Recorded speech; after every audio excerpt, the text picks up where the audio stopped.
Guys, welcome back to Cereal at Midnight. My name is Heath Holland, and this is our monthly look at everything coming out from Kino Lorber and Kino Lorber's partner labels. This is the month of April 2024.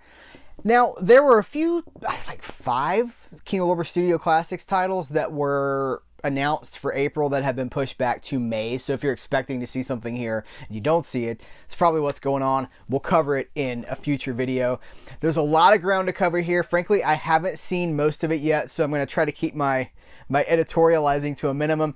The goal of these videos is to show you what's coming out so that you can make the best informed purchase decision for your own collection. So thanks for understanding that. Thanks also to Kino Lorber for making this video possible each and every month, for working with me to make these videos possible. I do not take it lightly. I do not take it for granted. What an absolute thrill to be able to talk about these titles. And of course, we're going to kick it off with High Noon. Now, I've already done a full dedicated review video for High Noon for this very release. So I'm going to link to that. Please watch that review. I love this movie. I had a lot to say about this movie, and I have a lot to say about this 4K as well. So I'm not going to repeat myself. I do want you to go check that out. But my highest endorsement for High Noon on 4K, it does have not only a reversible art wrap, but that gives us 3 unique pieces of artwork for this movie. So there's 1, there's 2, and then there's the slipcover.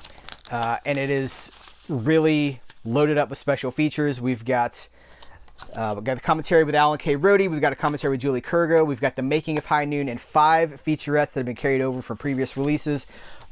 Very, very well done. If you're wondering if it's worth the upgrade, because a lot of people ask me, should I upgrade this? If you like High Noon, you absolutely should, because it's the closest 4K. This is what I'm going to say more and more. And if you saw my High Noon review, you've already heard me say this. 4K is the basic, it's not quite 1-to-1 from film, but a 35mm print 4K is the closest we have ever gotten to just capturing all that information on that 35mm film, bringing that all the way over. Blu-ray didn't do that. Blu-ray left a ton of information on the film. 4K really pulls a lot of that information out. So if you love the movie and you want the best presentation possible, that's going to be the 4K. I love it. I think it's great. Here's another 4K for a film I have not seen. It's Andrei Tarkovsky's Nostalgia. This is a Russian, it's Italian and Russian, right? It's in Italian and Russian. I don't know a whole lot about this movie, so I shouldn't just sit and try to talk about it, but I know it's 1983. I know that this director is a really big deal in the cinephile community. When you get into, world cinema, he's one of the, this is one of the auteurs that people talk about. So it seems to be about, so I'm trying to, no, I'm not going to do that. So I'm just going to hold it up. You guys can freeze that. You can read that. I export these videos in 4K so you can have maximum information. We do not have any alternate artwork on the art wrap.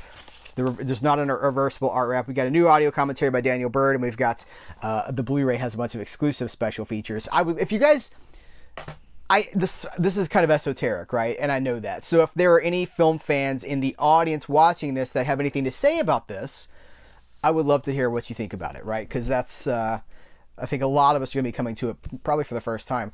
The Minus Man. This is a thriller with Owen Wilson. The cast on this: Owen Wilson, Janeane Garofalo, Brian Cox, Mercedes Ruehl, Sheryl Crow, Dwight Yoakam's in this too. 1999. It's interesting to me how far Owen Wilson and Vince Vaughn, because they're kind of partners in crime, right, have leaned into comedy. When in the 90s they were doing, I guess they were still sort of doing comedy, but they both come from a very different. This is a movie about a serial killer. And Vince Vaughn, because I'm thinking of like The Wedding Crashers, right? Vince Vaughn is in Clay Pigeons, who they actually reference on the back of this, because Kino Lorber put out Clay Pigeons on Blu-ray, which has Janeane Garofalo in it. And that's Vince Vaughn as a killer too. So Owen Wilson, I like this. I like seeing these guys playing darker roles. I miss them in darker, more serious roles. This has an audio commentary. By the way, did this have... I do not think it has any, I think I've switched around everything that had reversible art.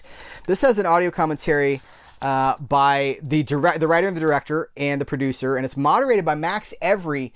So, fun fact, I was wearing my Blast from the Past shirt for this Burbank comic book pop culture nostalgia store in California, and a recent trip to Hollywood. I was in Dark Delicacies. Max Every was signing that night, the night that when I was in there, he was signing his new book. He's written a book about David Lynch's Dune, and he recognized me. So I got to meet Max. He was like, "Aren't you the guy from Cereal at Midnight?" I was like, "Yes." So I have met Max Every face to face, and it was very cool. So he's got the commentary there. Monk season 5 is now. I still haven't started Monk. I've told you guys in the past, and I appreciate that they're putting these out one a month. But I'm watching Columbo. I'm watching Psych. And I do not have, I mean, there's no time anyway, right? Because there's like 100 movies a month that I'm trying to get through. And you can't. That's too many. You can't get through that. Not and be able to talk about them anyway. But I am just realizing I don't have room in my heart for another quirky detective right now. So when I finish one of those up, oh, by the way, as I'm recording this video, they have announced the back half of Columbo. You know, there was the first, like the original series, the 1974 series, the 1970s series, and then they were going to do the other half. I mean, Frank told us this. It's not a surprise. When I interviewed Frank Tarzi, because I talk to him a few times a year, he told us in the last, when he announced Columbo, he was like, "Yeah, we're going to do the other one probably in the summer." Well, that got announced today, as I'm recording this video, that the revival movies that ran for a long time, for many years, they would just do sporadically. They'd jump in, and it's Peter Falk as he's getting older and older. But that's coming. It's coming in the summer. So I think it's the summer. I'm not sure they actually put a date on it, but they were like coming soon. So that is in the pipeline. So more Columbo is coming. Look, this is loaded up too, guys. Look at all the special features that are included with Monk. And I've heard a lot of great things from you guys about Monk. Did I show you the back of this, of the Midas Man? If I didn't, there it is. All right, 2 of a piece here. We've got Fletch and Fletch Lives. Now, it wasn't that long ago that Universal put these both out as part of their MOD program. Now, they were not burned. They were factory pressed. But just like Warner Archive discs are manufactured, but they're small batch, I guess. They're just like, just something like brewery terms. It's a small batch pressing. But these are new masters. This is a 2K scan of the 35mm and the 2K, both of these 2K scans from the 35mm original camera. No, interpositive, both interpositives. Okay. But that's cool. So these are going to be an upgrade. These are going to look better. These are new scans. So if you like Chevy Chase, if you love Chevy Chase, if you like the Fletch films. By the way, did you guys watch the Fletch movie with John Hamm? I thought it was really good. Really good. And it's kind of a shame because I don't think it's gotten a disc release yet. It's one of those where you have to watch it on, I think it's Paramount Plus. But anyway, it's better than I had any right to expect it to be, especially since Fletch was in development hell for so long. Here's Fletch. This is everything that's included. Fletch Lives, everything that's included.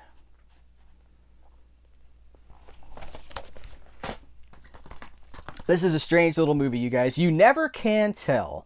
This is a Universal picture from 1951. I did watch this as soon as it came in because I was just so curious. It's got Dick Powell and Peggy Dowd. Now, Dick Powell was a song and dance man, but then in the 40s, he donned the like the private eye cap, right? He did work in the private eye genre, which I might have something more to say about in the future. Wink, wink.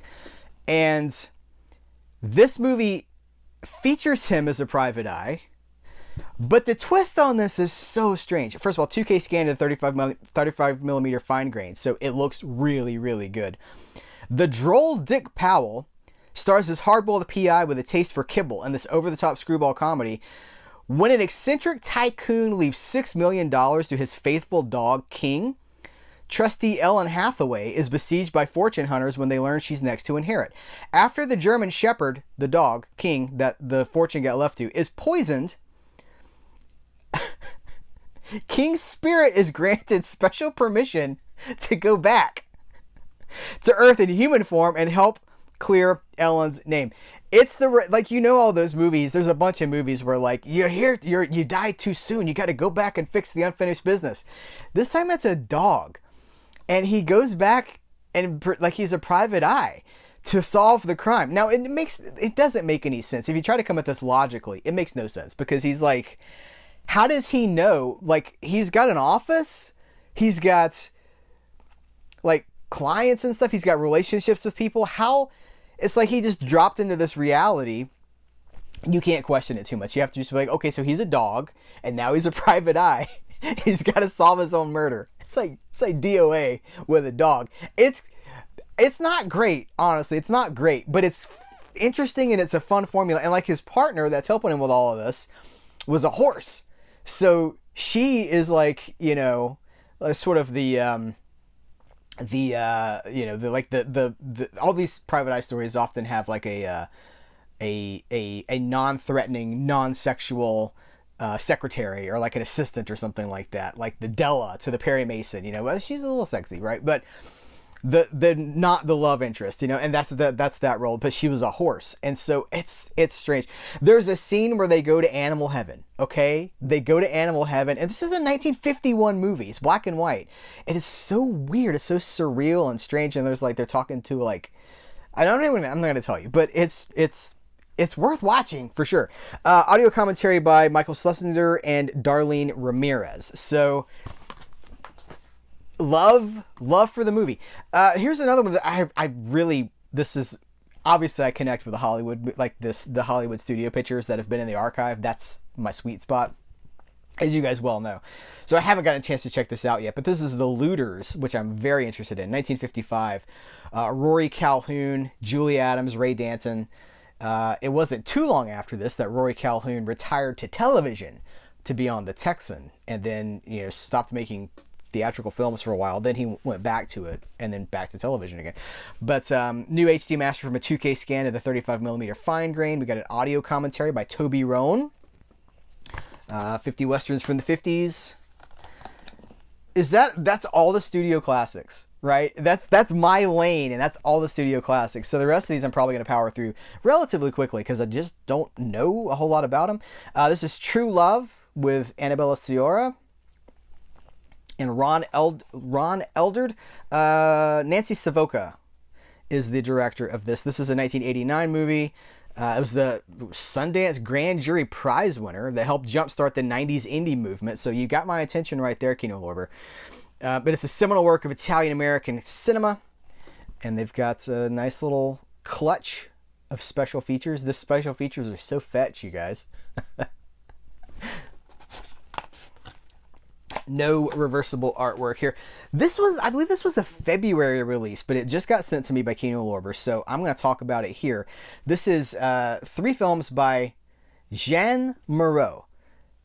So I didn't take French in high school. I actually had to look this up. I was like, what's the proper way to pronounce this? So if it was like Jean-Claude Van Damme is Jean, the feminine is Jeanne. So I'm going to go with that. Jean Maro. She was an actress in the...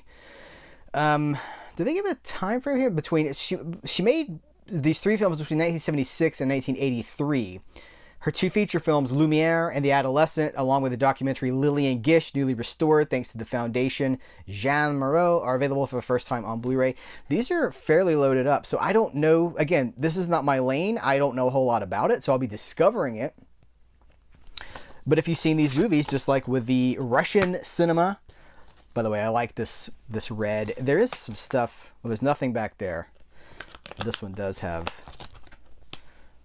the movie information, you know, the stars, like the cast and all that stuff. I like that red. Anyway, if you've seen these movies, we've got a lot of people in the industry. We've got a lot of people that frequent film festivals and know a lot about some of these more esoteric films of the past, whereas I'm learning about that. This is exciting to me. This is from Kino Classics in association with Something Weird. First of all, I love when anybody partners with Something Weird. Something Weird was like this cult underground label for a long time. It was like a mail order kind of a thing that only, like, you had to be hip to know about it. But now Something Weird has really blown the bloody doors off and has partnered with a lot of labels And I know they're partnering with, they're going to be doing some stuff with Film Masters soon. But I'm excited about this. This is the latest volume in the golden age of the exploitation picture series. This is volume 15. It's The Road to Ruin, two versions, the 1934 cult classic and then the 1928 silent version. So yeah, they made the movie twice.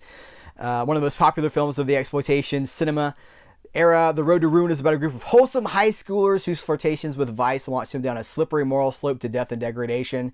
Unlike the genre's more campy and hysterical films like Reefer Madness, this is a finely crafted melodrama that is deceptively effective, building to a devastating climax. I like stuff like this. I like my exploitation movies to be a little...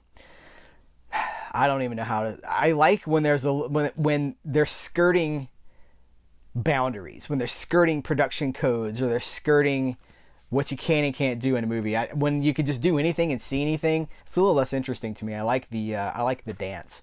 So you got audio commentary on one version. Let's see, audio commentary by the author of Bold, Daring, Shocking, True: A History of the Exploitation Films, Eric Schaefer, and another audio commentary for the silent version by Anthony Slide, and then a gallery of exploitation trailers.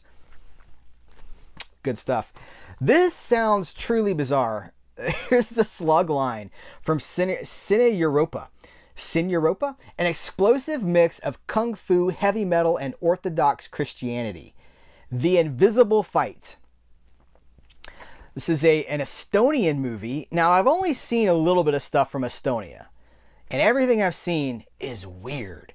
It's like something in the water in Estonia. USSR China border, 1973. Young soldier Raphael is on guard duty when the border falls under attack from flying Chinese kung fu warriors, leaving him as the sole survivor, utterly fascinated by the long-haired martial artist who easily dispatched his fellow guards, all while blasting forbidden Black Sabbath music from their portable radio. Raphael is struck by a revelation. He too wants to become a kung fu warrior. So what? So this has, I don't think this has any features on it, and I'm like, it sounds like a fever dream. Homeless Bob production. Does this have anything inside? No.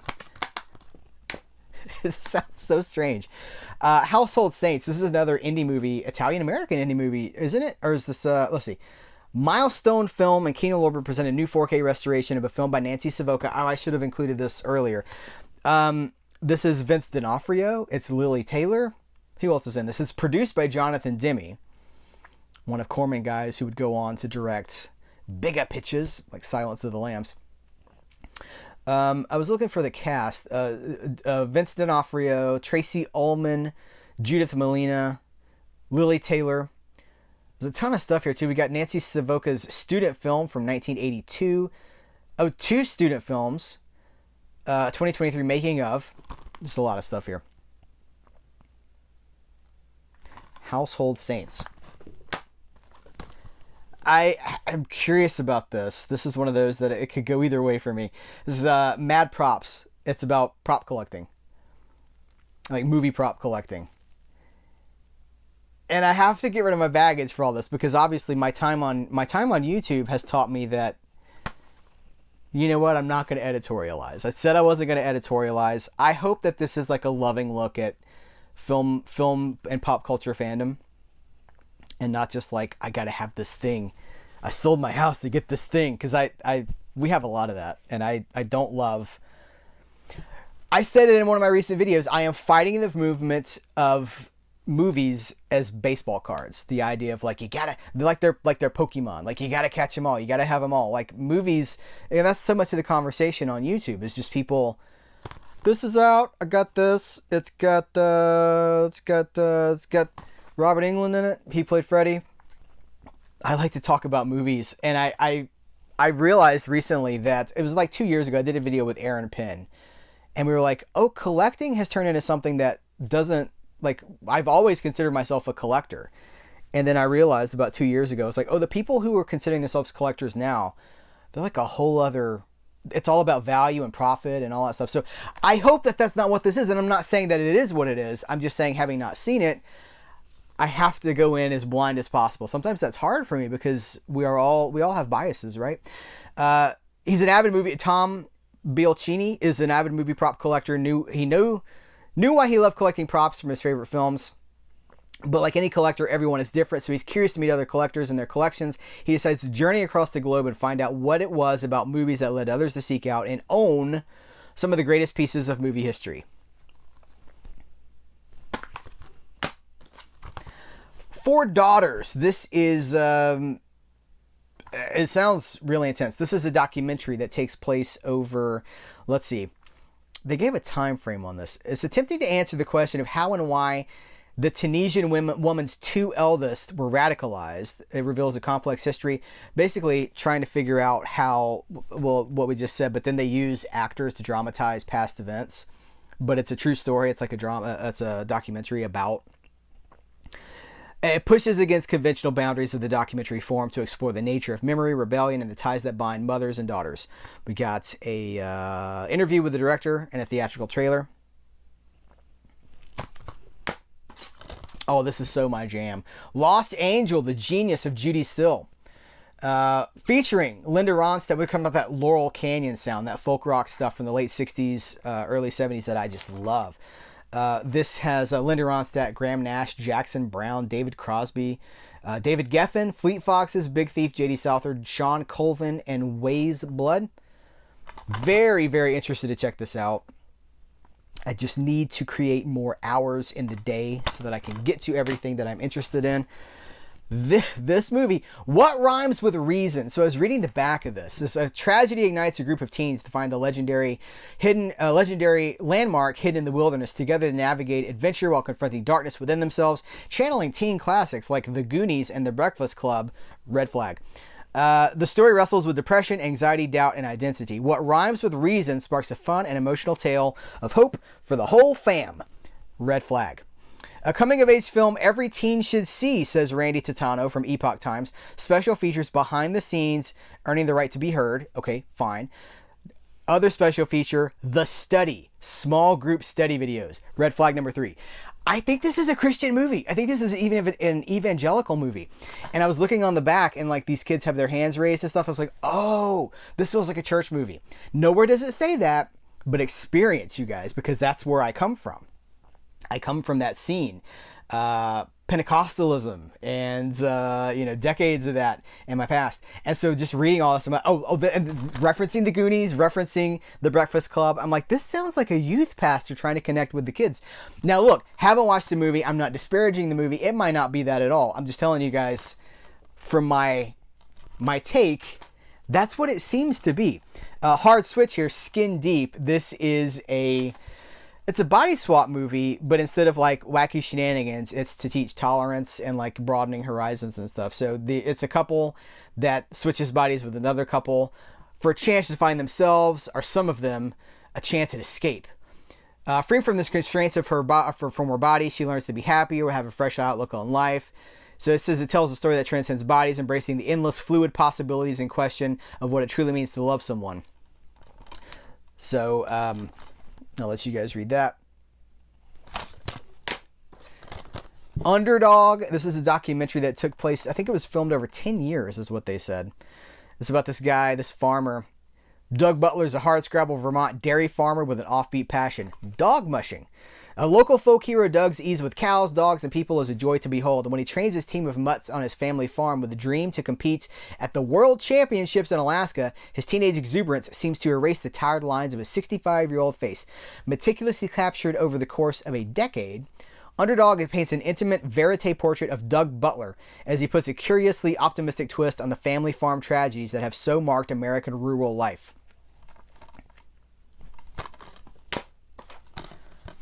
Karaoke.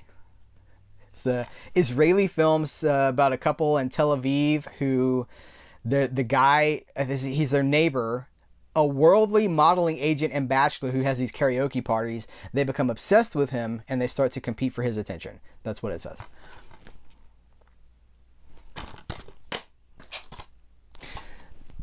I'm ending with horror. We have 2 left and they're both horror because I know you guys. I know what gets the clicks and the views. Phantasmagoria. This is from the Redemption line. This is I think it's new. Does it have the year on it? It's 2017. Country. Germany, Poland, and the United States. Set in a gray, bleak, and decrepit European town, an American investigative journalist is looking into a series of macabre and strange phenomenon that have been impacting local residents. She suspects it could be something in the water. Listen to this. Phantasmagoria is like no other film you will have seen. Imagine Jean Rollin mashed with Borovitz, and then resulting work reimagined by Jess Franco. Visual blasphemy, it says. And then it goes, please note, this film contains a sequence of flashing lights which might affect customers who are susceptible to photosensitive epilepsy. This is probably not my jam. The older I get, the further I'm like, nah, that sounds like it's going to be, that's going to make me anxious for days. So I'll let you guys be the judge on that. But again, like my role for these, I need to be more transparent about this because there's always somebody that's like, yeah, but how do you afford all that every month? I don't. The studios send me this stuff to pass the word on. I am a messenger to show you what's coming out. I don't care if you buy it or not. Like I'm not bragging about a collection. I think that's clear, but there's at least a few people every video that don't understand. I'm a messenger for this. I'm trying to pass the message on to you guys. If I've passed the word on about that film, and I know it's going to be so up your guys. Some of you guys are going to be really interested in that. This one too. This is why I saved this one for last. The Coffee Table. Pure dread and horror, says Heaven of Horror. This is a Cinephobia releasing title. It's a Spanish film. Unspeakable horror meets the blackest of black comedy in the shocking tale of a couple, their newborn, and a coffee table. Jesus and Maria to celebrate their new baby, but by a trashy fake gold embossed glass table held up by 4 breast-bearing female figures, guaranteed to bring happiness to their family by the smarmy salesman, the couple find instead that it brings nothing but horror. So it's a Spanish movie from 2022. I mean, you know, I don't do Horror Pack anymore, but one of the things about Horror Pack that we used to talk about is like the unknowns. People were always interested, like with Horror Pack, a lot of the studio pictures, people were like, I already have this. Like, you're going to send me a copy of Pet Sematary? I've already got Pet Sematary. But it was the weird stuff. It was the stuff nobody knew anything about, like the little independent movies and the foreign stuff that were really an unknown quantity. And people were, that's one of the things about Horror Pack. It's like, well, what is this? The discovery aspect. So that is April from Kino Lorber 2024. So I'm excited about May. I'm looking forward to talking about those studio classics that I didn't get to talk about because again, it's clear, right? It's clear. That's really my focus. But we still do these from time to time. Like we talk about High Noon, and then if you want to go see what I like, just dive into my thoughts on High Noon, you get to do that. I'm going to try to do more and more of that. Like as far as I was trying to pull back from making so many videos, so much content for YouTube, because the more you put out, the less it matters is the thing. Like the more, if you're putting a video out every single day, there's less incentive for people to tune into your videos. They're like, I'll catch the next one. But to say what I want to say about the movies that are coming out, like High Noon, it means more videos. So I'm doing that deliberately so that I can walk that balance between haul videos like this one. So like, hey, this came out. The service, these videos are a service. So the service videos, and then like the genuine film review videos. It's two different masters because I don't even know if it's the same people watching. I guess there's a little overlap, but well, you can tell me, are you here for the hauls and here for the reviews? Because I'm here for the reviews, honestly, but I know you guys are often interested in the physical media aspect of like what's coming out. So let's talk about that, and let's talk about what you've seen. Again, I don't like when the comments are just like slipcover conversations and talk about like scarcity and value. There's always some element to that. I don't like that. Don't like that. I like to talk about movies, and this is a delivery system for movies. This is a delivery system for cinema. If you've seen some of these movies, let's talk about it. Let's talk about Chevy Chase. How could that go wrong? Let's talk about Chevy Chase. Let's talk about the Fletch movies. Let's talk about High Noon. Let's talk about what else? Let's talk about reincarnation and like, I was a dog, now I'm a private eye. And by the way, he's eating like dog treats. He's eating dog biscuits through the whole movie. He's got a pocket full of dog biscuits. So strange. 1951. All right, guys, thank you so much. I appreciate you. Take care. Until next time, I will catch you later.